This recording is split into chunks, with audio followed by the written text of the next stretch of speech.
Olá, amados, tudo bem com vocês? Como é que vocês estão, meus amigos?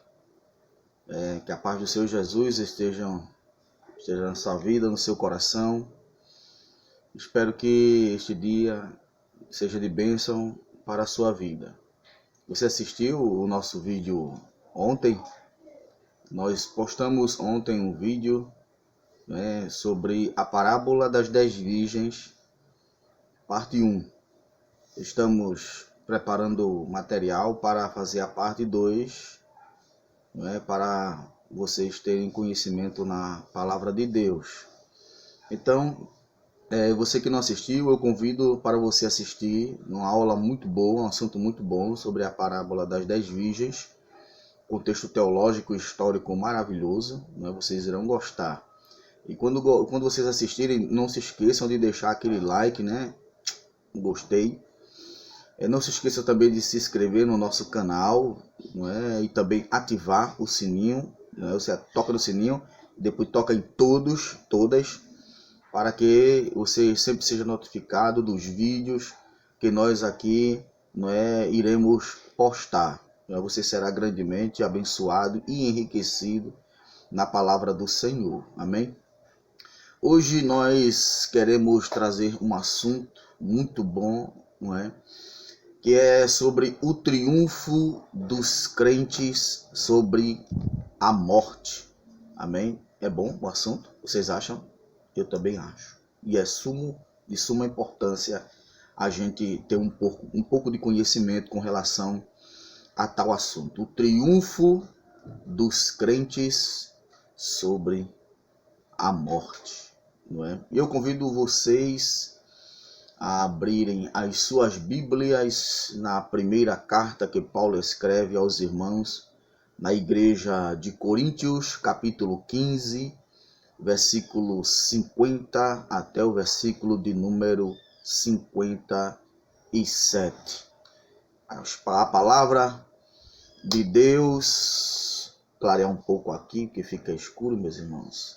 A palavra de Deus, ela nos diz a seguinte forma. Versículo 50. E agora digo isto, irmãos, que carne e sangue não podem herdar o reino de Deus, nem a corrupção herda a incorrupção. Eis que vos digo um mistério, na verdade nem todos dormiremos, mas todos seremos transformados, num momento, num abrir e fechar de olhos, ante a última trombeta, porque a trombeta soará, e os mortos ressuscitarão incorruptíveis, e nós seremos transformados. Porque convém que isto que é corruptível se revista da incorruptibilidade, e que isto que é mortal se revista da imortalidade. E quando isto que é corruptível se revestir da incorruptibilidade, e isto que é mortal se revestir da imortalidade, então cumprir-se-á a palavra que está escrita: tragada foi a morte na vitória. Onde está, ó morte, o teu aguilhão? Onde está, ó inferno, a tua vitória? Ora, o aguilhão da morte é o pecado, e a força do pecado é a lei. Mas graças a Deus que nos dá a vitória por nosso Senhor e Salvador Jesus Cristo. Amém? Você pode dizer amém também? Pois bem, queridos irmãos, a gente sabe que todo este capítulo 15 da epístola que Paulo escreve aos irmãos da igreja em Coríntio é para tirar uma dúvida com relação a os que morreram, sobre a ressurreição. Apesar que no Antigo Testamento há pouquíssimas informações concernente à ressurreição.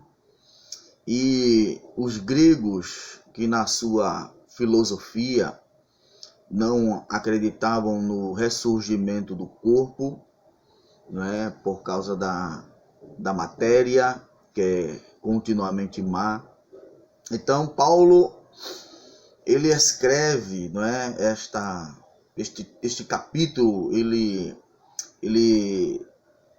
traz toda a sua atenção a este assunto de ressurreição para trazer a igreja que estava sendo, não é, bombardeadas com falsos ensinamentos sobre a ressurreição, de que a ressurreição ela é real em Cristo, que a ressurreição ela haveria de acontecer e que a sua pregação não era uma pregação vã, uma pregação anátema ou uma pregação sem sentido, porque ele dizia aos irmãos daquela igreja que se Cristo ele não havia ressurgido, a sua pregação era em vão. Então ele dizia: e os que morreram com ele? Então, amados, do versículo 1 até o versículo de número 49, Paulo ele traz todo este esclarecimento. Depois os irmãos leem, né, que este não é o nosso objetivo. O objetivo da aula de hoje, do assunto de hoje, é nós falarmos do versículo 50 até o versículo número 57. Depois os irmãos dão uma lida, os irmãos entenderão o real sentido de Paulo escrever o capítulo 15, dedicar justamente a esta doutrina magnífica e maravilhosa, que é a doutrina da ressurreição. Então, no versículo 50 a 57, o apóstolo Paulo, ele conclui, queridos, o seu discurso sobre a ressurreição com uma das notas mais triunfantes em todas as escrituras. Os irmãos têm que ficar ciente que em alguns textos, eu quero deixar claro aqui aos irmãos, em alguns textos na Bíblia Sagrada no Novo Testamento, os irmãos encontrarão a palavra escrituras no plural, que quando essa palavra escrituras está no plural, elas também se referem a outros escritos que irão compor o Novo Testamento. Está no plural, escrituras. Também os irmãos encontrarão textos bíblicos nas Sagradas Escrituras que fala sobre escritura no singular. Esta expressão escritura só é referente ao Antigo Testamento, viu, meus irmãos? Não é referente ao Novo Testamento. Então, Paulo, ele, na sua nota, mais triunfante, ele discursa sobre a ressurreição em todas as Escrituras. Então, Paulo, ele faz aqui, meus irmãos, uma alusão a temas que são previamente mencionados no Antigo Testamento. Então, Paulo, quando ele faz alusão a temas previamente mencionados, é porque já existia textos na palavra de Deus no Antigo Testamento que já fazia menção à doutrina da ressurreição. Então, o que é que Paulo faz? Ele introduz nesses temas previamente mencionados, ele introduz novos elementos nesse texto quando ele vai escrever sobre a doutrina da ressurreição. E nós vamos ver isto aqui, ok? Então, quando a gente lê os versículos 50 ao versículo 57, Paulo ele relaciona os conceitos de ressurreição e transformação à volta de Cristo. Como assim, irmão Luciano?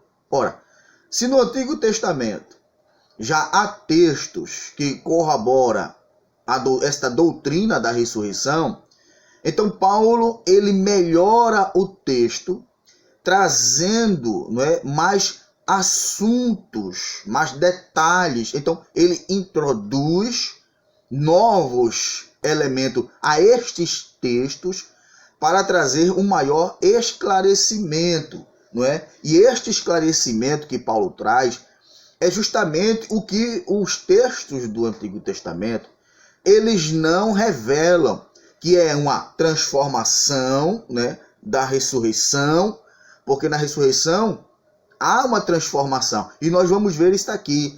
E essa transformação na ressurreição, e também a transformação dos que ficarem vivos, tudo isto tem que estar relacionado a quê? À volta de Cristo.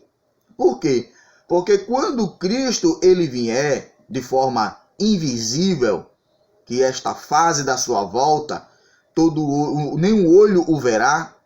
Então, como será de uma forma anônima, quando Cristo ele tocar a trombeta, desculpe, irmãos, quando Cristo ele tocar a trombeta, diz o texto, ele escrevendo aos irmãos da igreja em Tessalônica, depois vocês leem essa referência, capítulo 4, versículo de número 16, ele diz assim: o mesmo Senhor descerá dos céus, não é? Com voz de arcanjo, com trombeta de Deus, aí diz, e os que morreram em Cristo ressuscitarão. Quer dizer, neste assunto, Paulo ele introduz novos elementos com relação a esta ressurreição. Aí depois ele conclui, e nós, os que estamos vivos, seremos o quê?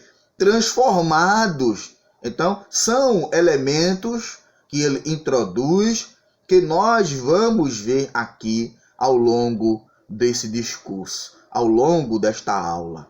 Então, o que é que ele diz? Veja que no versículo 50, ele já começa a introduzir novos elementos. Ora, aí eu faço uma pergunta. A carne, ela herdará o reino de Deus? A corrupção, ela herdará o reino? No encontro com Cristo, os mortos ressuscitarão com o mesmo corpo e se encontrarão com Cristo com o mesmo corpo?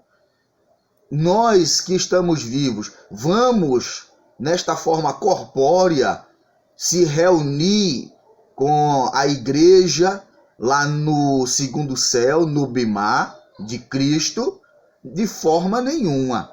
Então, o que o Antigo Testamento não revela, Paulo ele traz à tona esses novos elementos. Aí ele diz no versículo 50, carne e sangue não herdarão o reino de Deus. Aí ele diz, a corrupção, o que é corrupção? É o que esta carne ela representa hoje, não é? Ele diz, a corrupção não herdará a incorrupção, que é a eternidade, a imaterialidade. Então ele diz, carne e sangue não podem herdar o reino de Deus, nem a corrupção herdará a incorrupção. Então, na ressurreição, não é, esta doutrina maravilhosa, todos nós sabemos que ocorrerá um verdadeiro milagre, não é verdade? Um verdadeiro milagre. Por que haverá um milagre? Porque irmãos, não é, que venceram desde os tempos de Noé, não é verdade? Desde os tempos de Adão, desde os tempos de Abraão, desde os tempos de Moisés, desde os tempos de Josué, todos estes ao longo da história antiga, Idade Média, contemporânea, irão ressurgir em Cristo. Então, a ressurreição, Paulo introduzindo este novo elemento, que é com relação ao mistério que ocorrerá. Que o Novo Testamento, não é, o milagre da ressurreição dos crentes é um mistério. Mistério esse, não é, meus irmãos? Ao qual o Novo Testamento ele traz um conceito relacionado a este mistério. Vocês podem me dizer qual é o conceito de mistério no Novo Testamento? Vocês podem me dizer?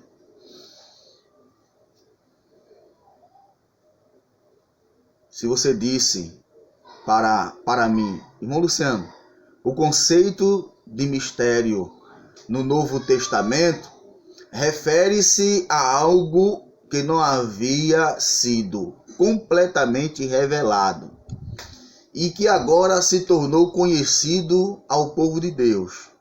Muito bem, é isto mesmo o conceito de mistério no Novo Testamento. Então, o conceito de mistério no Novo Testamento é o que você acabou de dizer, não é? Que refere-se a algo que não havia sido completamente revelado e que agora, não é, se tornou conhecido ao povo de Deus. Porque o mistério que foi revelado agora, no Antigo Testamento, estava oculto. Não havia sido completamente revelado, não. Há muitas profecias com relação ao mistério de Deus na sua sabedoria, que os profetas, quando eles profetizavam, não sabia o sentido do que estava profetizando, mas sendo usado pelo Espírito de Deus, eles profetizavam e muitos tinham o desejo, amados, de ter este conhecimento, que fosse revelado a eles este mistério. Mas Deus deixou oculto por muito tempo, para que neste tempo, no caso, no tempo dos apóstolos, este mistério de sabedoria fosse revelado ao seu povo, à igreja.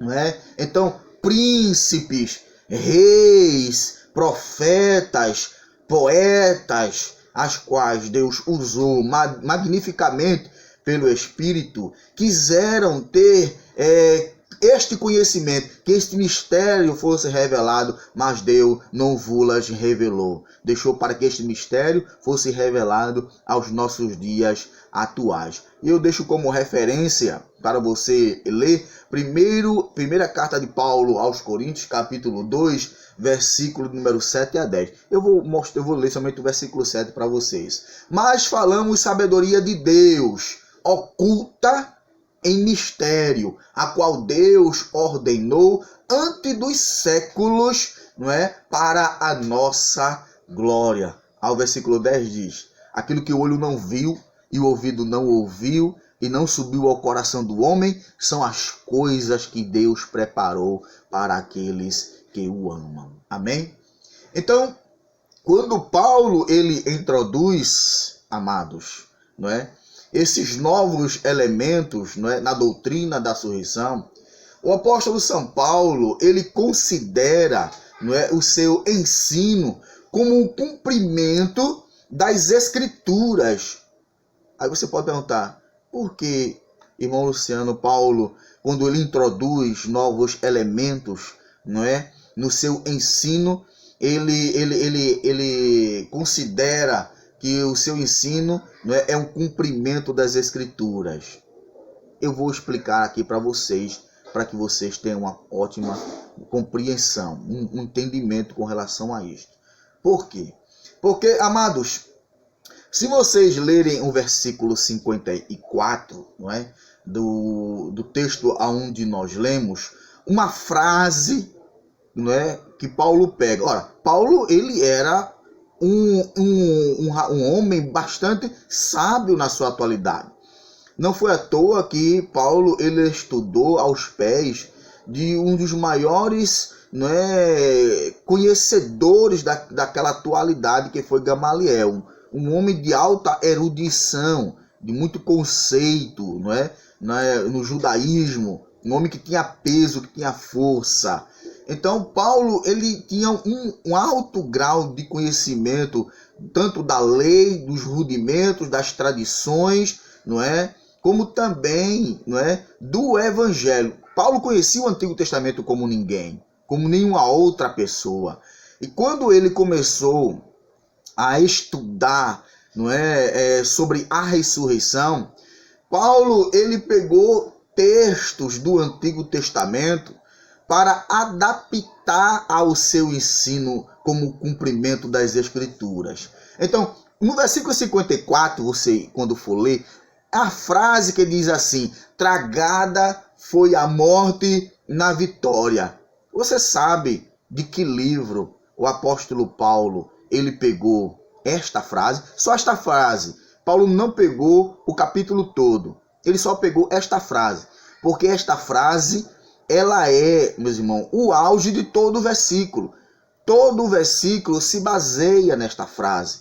Então, Paulo, ele pegou um livro do Antigo Testamento de um profeta maior, de muito conhecido, que eu vou dizer aqui, profeta messiânico. Então você já sabe quem é, não é verdade? Que é o profeta Isaías, não é? Capítulo número 25, versículo 8. Não é? Paulo pegou somente a frase inicial e fez o quê? Uma adaptação desta frase ao seu ensino como parte das Escrituras. Então, a primeira frase do versículo 25, do capítulo 25, versículo 8 do livro de Isaías, está escrito assim, a expressão: aniquilará a morte para sempre. Esta é a primeira frase do versículo 8 do capítulo 25 do livro de Isaías. E Paulo, ele traz esta adaptação ao seu texto: tragada foi a morte na vitória. Como a morte foi tragada na vitória? Eu vou explicar aqui para vocês. Ora, quando nós estudamos a doutrina da ressurreição, nós estudamos a ressurreição literal e a ressurreição escatológica. A ressurreição literal, ela significa, não é, que as pessoas que morreram e que, pelo poder de Deus, ressuscitaram, mas que posteriormente morreram de novo. Esta é a ressurreição literal. Eu vou dizer de novo, vou repetir. A ressurreição literal, quando nós estudamos na doutrina da ressurreição, ela se refere a pessoas que morreram, não é? Morreram, pelo poder de Deus ressuscitaram, mas que posteriormente essas pessoas vieram a morrer de novo. Esta é a ressurreição literal. Diferente da ressurreição literal, a ressurreição escatológica, né? Que, para referência, eu vou deixar a referência da ressurreição literal, não é, que está escrito no livro de Lucas, capítulo 7, versículo 12 e 14, que fala sobre o filho daquela viúva, que no Antigo Testamento há 6 ressurreições. A sétima, ela não é uma ressurreição literal. 6 são ressurreições literais, mas a sétima não se constitui uma ressurreição literal. Ela se constitui uma ressurreição escatológica, que é de Cristo. E nós vamos falar aqui logo em seguida. Então, diferente da ressurreição literal, a ressurreição escatológica só ocorreu em um personagem, que foi, você sabe, Cristo. Por que, irmão Luciano? Veja, quando nós meditamos na morte e ressurreição de Cristo, Cristo ele morreu numa sexta, às 6 horas da tarde. Como ele não podia estar mais tempo, foi antecipado a sua morte e foi levado ao sepulcro, Foi passado mirra e etc. E depois colocado, colocado na cova. Mas ao terceiro dia, Cristo ele ressuscitou. Mas neste interim, antes da ressurreição, Pedro ele diz que Cristo desceu às partes mais baixas e pregou aos espíritos em prisões. Tomou a chave da morte do inferno. Quando Cristo toma a chave da morte do inferno, Cristo ele tira algo que a morte tinha o domínio, que é a chave. Por muito tempo a morte imperava, tinha o poder de Adão até Noé. A morte ela reinava. Após a lei, a morte também reinava. Mas se as pessoas não observassem e não pecassem, porque a lei do pecado é a morte. Então veja, amados, não é? Quando Cristo tomou e ressuscitou ao terceiro dia, ele ressuscitou já com o poder. E eu quero deixar claro aqui aos irmãos, para que os irmãos tenham uma ideia, não é? Que Jesus, ele ressuscitou pelo poder do Espírito Santo, viu, meus irmãos? Sem o poder do Espírito Santo, Jesus Cristo, ele não ressuscitaria. Por isso que há aquele elo na doutrina da Trindade, não é? Então, pelo poder do Espírito, Cristo ressurgiu de forma corpórea, e muitos o viram. E quando a gente vê em Atos dos Apóstolos, no Monte das Oliveiras, Jesus Cristo subindo ao céu, e no capítulo número 7 de Atos, a gente vê Estevão, vendo ele à destra de Deus. Esta é uma ressurreição escatológica. Então, quando Cristo morreu, ressuscitou e foi assunto aos céus, não se constitui uma ressurreição literal. Por quê? Porque Cristo não morreu, amados, de novo. Cristo morreu, pelo poder do Espírito Santo ressurgiu, foi levado e está à direita de Deus e não morreu, ele vive eternamente. Então, esta é a ressurreição escatológica. Aí Paulo, ele diz, não é? Na sua primeira carta aos Coríntios, capítulo 15, versículo de número 20, diz assim: mas agora Cristo ressuscitou dos mortos e foi feito as primícias do que? O que é primícia? É as primeiras coisas, não é? Cristo tinha que ressuscitar para que a igreja também, os irmãos que morressem, ressuscitassem da mesma forma e maneira que ele ressuscitou, pelo poder do Espírito. Ok? Você me entende? Então, a morte, tragada foi a morte na vitória. Esta é a frase. Por quê? A morte foi vencida. Por quem? Pelas primícias dos que dormem. Cristo. Você me entendeu agora? Então, Paulo ele adapta um texto de Isaías do Antigo Testamento, não é? No versículo 8 do capítulo 25, e aniquilará a morte para sempre. Então, Paulo traz essa adaptação, né? Tragada foi a morte na vitória, porque Cristo venceu a morte. E Cristo, não é, vai fazer com que a igreja também vençam, né? Os mortos, os irmãos que morreram em Cristo, não é? Eles venceram também. Venceram porque irão ressuscitar gloriosos para a glória de Deus Pai. Então, meus irmãos, ele faz esta adaptação. E não é somente ao texto de Isaías, não é? Quando o apóstolo São Paulo, ele também pega uma das frases de um dos profetas do Antigo Testamento, não é? Que ele diz assim: onde está, ó morte? No versículo 55 do capítulo 15 do livro de 1 Coríntios, que Paulo ele faz a pergunta, não é? A morte, não é? Paulo, não é? Ele, ai meu Deus, ele confronta, não é? Que bom, que lindo isto, né? Paulo, ele confronta a morte com esta pergunta: onde está, ó morte, o teu aguilhão? Onde está, ó inferno, a tua vitória? Amém? Então veja este confronto que Paulo traz. Mas, irmão, o Senhor disse que Paulo, ele pegou um texto do Antigo Testamento para trazer essa adaptação. Pois bem, é uma adaptação, porque o que Paulo diz agora, o que eu acabei de dizer, não é o que o profeta do Antigo Testamento ele diz, não é? O que o profeta do Antigo Testamento ele fala, não é, no seu livro, que é o profeta Oséias, capítulo 13, versículo 14, o profeta Oséias, ele diz assim: e eu os remirei da violência do inferno e resgatarei da morte. Aí o profeta ele diz: onde estão, ó morte, as tuas pragas? Esta é a expressão do profeta. Onde estão, ó morte, as tuas pragas? Onde está, ó inferno, a tua perdição? Então, são perguntas.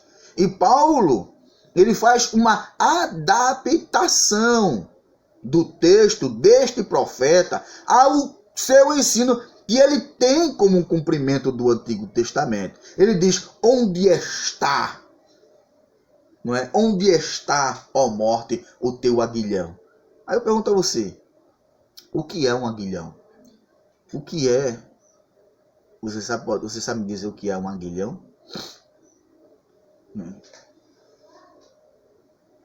Se você me disser que o aguilhão tem alguns significados, eu vou dizer a você que você acertou. Você está estudando bem a palavra de Deus. Então, Paulo, ele confrontando a morte, não é, dizendo que para o crente seu aguilhão e sua vitória são somente temporários. São temporários, mas assim, irmãos, os que morreram em Cristo não viverão eternamente mortos. Estão passando um período de tempo. Eles saíram de uma dimensão para outra. Nesta outra, eles não estão mortos. Eles não estão inconscientes, amados. Eles estão conscientes, com a sua sã consciência, de onde estão, falando, vendo. Eles estão no estado intermediário dos justos. Então, Paulo, quando ele confronta, ele diz aos crentes, não é, que o aguilhão, não é, do crente, a morte, o aguilhão, não é, são a vitória, são somente temporários, isto que está a passar. Porque a morte não tem mais poder. E o aguilhão é o pecado. Quem morreu não peca mais. Peca quem está vivo. Concordam comigo? Então, o aguilhão, se você disse, né, na pergunta que eu fiz, que o aguilhão, ela tem algumas comparações, né? Parabéns, é verdade. Se você abrir a sua Bíblia, eu vou deixar como referência Atos capítulo número 26, versículo 14. Paulo, ele compara o aguilhão como um aparato, né? Um aparato para ser usado para dirigir bois. Tá certo? E se você abrir a sua Bíblia em Apocalipse, capítulo número 9, versículo 10, o evangelista São João, ele compara o aguilhão como o ferrão de um animal, que é o escorpião. Você já foi ferroado por um escorpião? A minha esposa já. E é doloroso, amados. E é doloroso, muito doloroso. Eu nunca fui. Mas quem já foi, né, picado, né, pelo escorpião, diz que é uma dor insuportável, não é? Então, Paulo, ele traz essa comparação. Aguilhão, que o aguilhão não é a morte. O aguilhão é o pecado. Amém? Então, Paulo, ele faz essa comparação. E Paulo explica que o aguilhão não é propriamente a morte. Como eu disse, o aguilhão, ele é o pecado. Que está no versículo 56 de 1 aos Coríntios que nós lemos, né? Portanto, meus irmãos, para o crente, né, cujos pecados foram perdoados, a morte já não tem nenhum. Amém? Então, a morte para o crente, hoje, ela é ganho, ela é lucro. Você pode ver a referência em Filipenses capítulo 1, versículo 21 a 23. E nós vemos aqui que Cristo, ele nos redimiu da lei do pecado. E por nos redimir, a morte juntamente com os inimigos, né, que trouxeram a morte a todos, Cristo, ele venceu, não é, pelo poder da ressurreição. Qual foi o inimigo que trouxe a morte? Não é? Então veja que a morte, assim como a morte entrou por um só homem, por meio de Adão, também a vida entrou por meio de um só homem, que foi Cristo. Então, queridos, Cristo, pela ressurreição, nos deu vitória, não é? E por ele ressurgir, a morte, ela está incapacitada contra nós. Ela não tem mais aquele poder que tinha anteriormente. Quando ela nos afeta, não é? É para nos levar a uma outra dimensão, para podermos viver eternamente. Mas nesta vida, o pecado, né, inspira, e a gente lá na eternidade, do outro lado, no estado intermediário dos justos, viveremos para ressurgir glorioso, para herdarmos o reino do céu. Então, diante de todo esse discurso, Paulo, no versículo 57, ele termina a sua doutrina, o cumprimento do seu ensinamento, com louvor, que o versículo 57 é um canto que Paulo diz, né? Mas graças a Deus, que nos dá vitória, né, sobre a morte, por nosso Senhor e Salvador Jesus Cristo. Amém? Que Deus abençoe você. Espero que você tenha aprendido o triunfo dos crentes sobre a morte. É um assunto maravilhoso. Eu tive que fazer algumas adaptações, amado. Espero que vocês tenham aprendido. Se gostou, deixe seu like. Compartilhe os nossos vídeos. Inscreva no nosso canal. Ative o sininho para que você possa receber as notificações. Que Deus em Cristo abençoe você, a sua vida. Que Deus em Cristo estenda as tuas mãos sobre você. A paz do Senhor. Até o próximo vídeo, amados.